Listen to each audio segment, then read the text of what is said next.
Hey guys, welcome to ITS Tactical. Today we're going to be going over how to make a twisted Solomon bar paracord bracelet.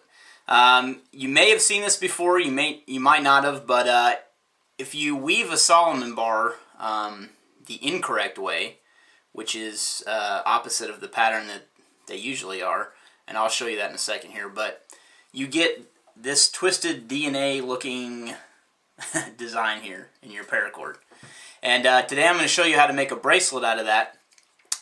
Just because a lot of people have been asking in our videos, how can you close a paracord bracelet without using a buckle? So that's done through a loop like this and a lanyard knot at the end. And I'll show how in the end how to cut that and weave a lanyard knot so you can secure your bracelet like this without having to use a buckle. This knot, this twisted Solomon bar, it's got a lot of terminology to it. You could really call it a cobra twist or a Solomon bar twist or a DNA spiral knot. I mean, there could be plenty of names for it. I'm just going to call it the twisted Solomon bar to avoid any confusion. I mean, that's technically what it is a Solomon bar. So, without further ado, what you're going to need is you're going to need 2 pieces of paracord. You're going to need one to make the core of the bracelet, or where you see this loop here, and end up with the lanyard knot. So that core is, I measured my wrist, and you'll need some extra to weave that, but it's around, I don't know, I just cut 3 feet. So stick with that as a good measurement. 3 feet and 10 feet, that's just what I started with. You'll probably wind up with plenty extra, which I did on this one too. I started with a 3-foot and a 10-foot section. So, buddy from Oscar Delta sent this over to me to test, and this is also a bracelet using that method, but it's made with smaller cordage. So you can use something like a Type 1 cord to make this, and you'll get better results in the end just because it's a thinner cord. You won't retain the functionality that you would, having a paracord bracelet, but, if you use regular old paracord 550 cord here, you can see when I put it on here, it's pretty bulky. If that's your thing and you like wearing bulky bracelets like that, cool. I'm not really a big fan of that myself, but I'm going to show you how to make one. So let's get started. First step is just like a Solomon bar. We've got a knot of the week video on that too, if you want to take a look at that. But you're going to start by taking that smaller length of paracord, doubling it in half, creating that loop. Then you're going to take the longer section here, and you're going to do the same thing, find the midpoint. And what you're going to do is you're going to wrap that around the standing part, or the standing paracord here. Now, you're just going to create a small overhand knot, just like this.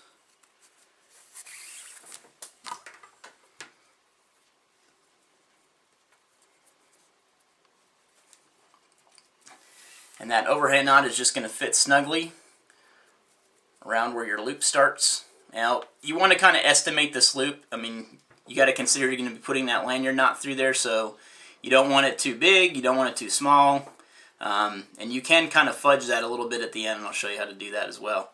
So the first thing you're going to do to start this is you're going to come, now this is your right on camera, so over right,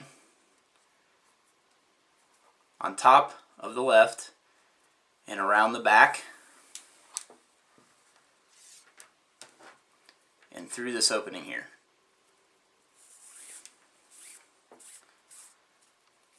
Now the good thing about tying one of these, let me see how that looks from the front there. Yep. So the good thing about tying this, the twisted Solomon bar, is that it's the same process each time. If we were going to tie a regular Solomon bar, we'd reverse that. So we'd go over with the left, on top and around, and that same pattern would repeat like this, but with the opposite direction. So that would be the start of a regular Solomon bar. What we're going to do is we're going to keep repeating that same pattern that we started with to get that twisted design. So we're going to come back over with the right again, on top and around. So it looks like this is the first step. That's the second step. Cross around to the back is the third step. And through that loop is the fourth step.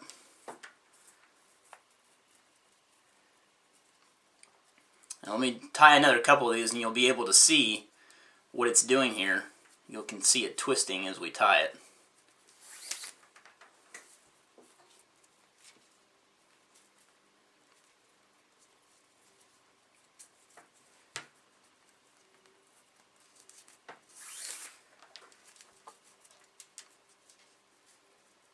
Remember to tighten as you go. That's an important step here.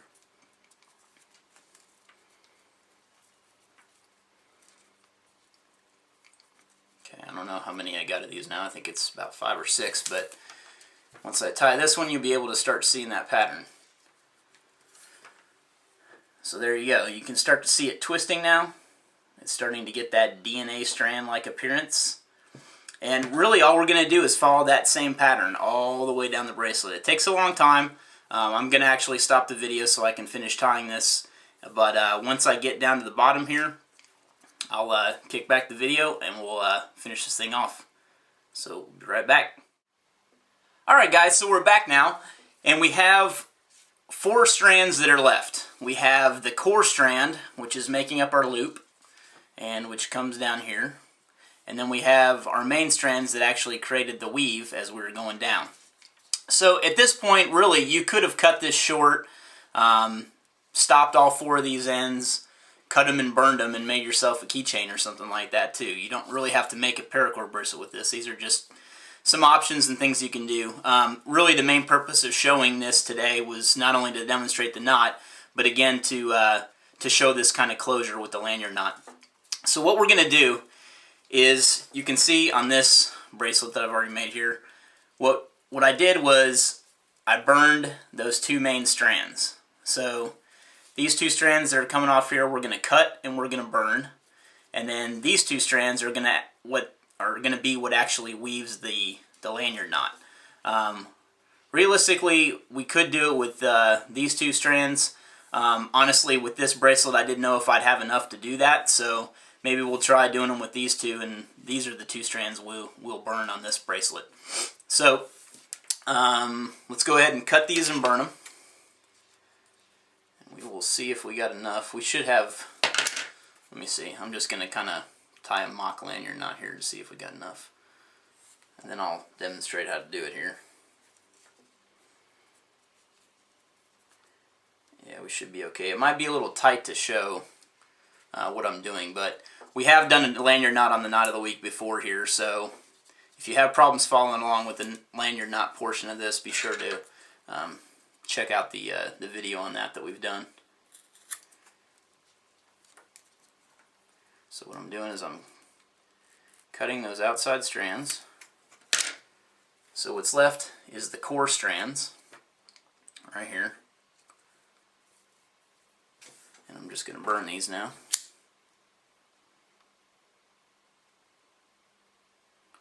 Fusing them together, as the correct terminology would dictate.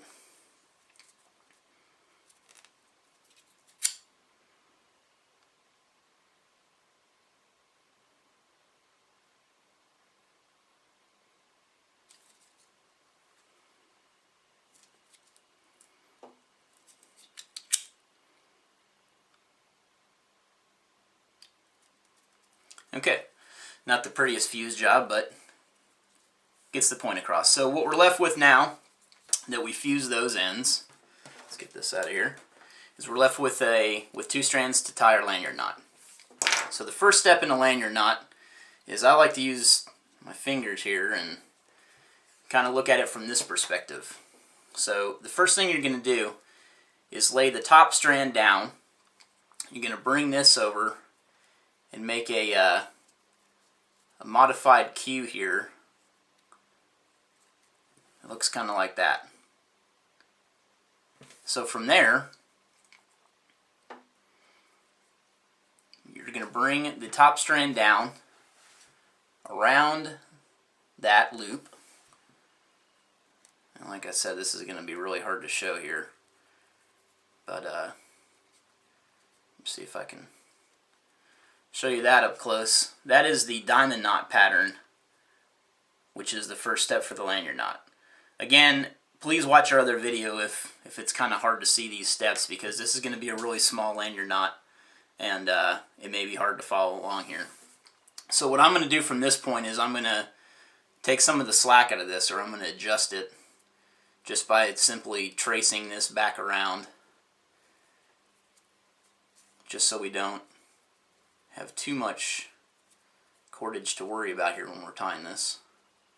Because again, you want that lanyard knot as close as you can to the end part of your bracelet here.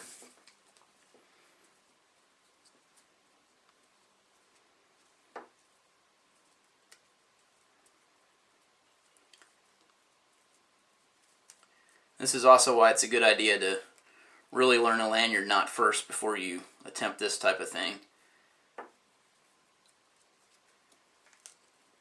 Okay, so our lanyard knot is much smaller now, and you can see that big opening there in the middle of the diamond knot. And that is where these strands are going to go here. So one strand is going to come around like this and up through the middle.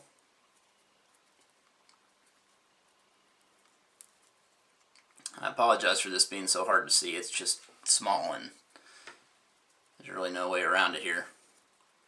And the other strand is going to come the opposite direction. So you can see what we're left with here is the start of the lanyard knot. So what I'm going to do is just start cleaning this up a little bit. I'm going to pull it a little tighter and get this thing good to go here. Okay, so now we're back and we've tightened up our lanyard knot, as you can see here. And one thing I forgot to mention is that before we started cutting this, I measured to my wrist and made sure that we had the right length, and that's something that's important to do, just to make sure that before you cut everything that it's the right length to go around your wrist, because that's kind of what is going to give you the point at which to terminate the tying of the twisted Solomon bar. So now you're left with two strands here hanging out at the bottom. We're just going to do the same thing we did with the other sides, is we're just going to cut these and burn them.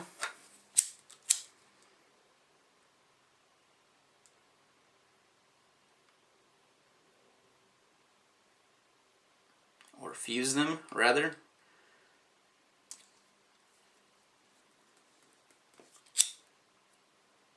I always get those confused and wind up saying burn when I mean fuse.